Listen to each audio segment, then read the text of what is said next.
Calvin, Coolidge, Julius, Ceasar, Tuskaohama, McLish. Nickname, Bus, or Cal.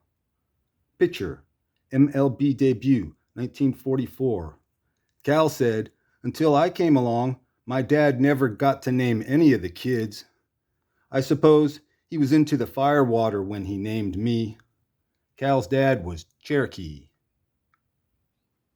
The Brooklyn Dodgers signed this 18-year-old in 1944 with little pitching experience because he played shortstop in high school. Cal and two of his high school teammates made a pact. If a scout signs one, he has to sign all three of us.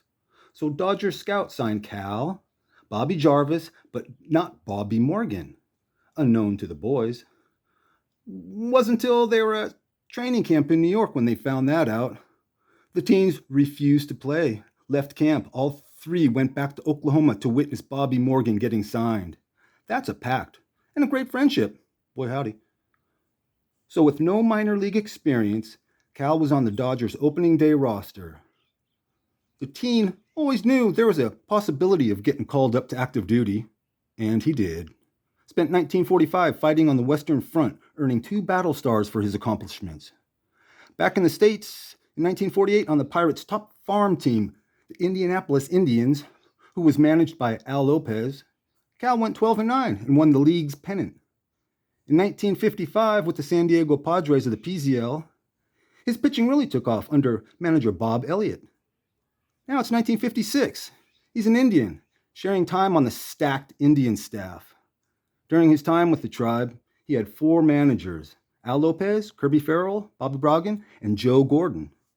Cal would go 16-8 in 1958 and set an MLB record of 16 consecutive road wins over 2 seasons.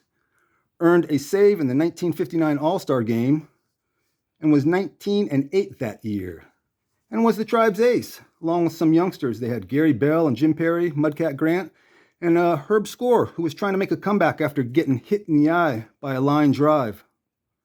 Later, Cal would end up with his old pal Phillies manager Gene Mauch, who he would play for and then later assist as pitching coach. Cal McLish played 20 years of pro ball and is connected to these 2 players on opposite ends of his career, Gene Mauch and Gene Freese. Cal was the Brewers' pitching coach, cranked out a couple of Cy Young Award winners in 1981 and 1982. And in 1982, the Brewers beat Gene Mauch's California Angels for the pennant. Cal McLish is a Jim Thorpe, Oklahoma Hall of Fame. After throwing balls, Cal retired so he could hit balls, hit golf balls, and write poetry.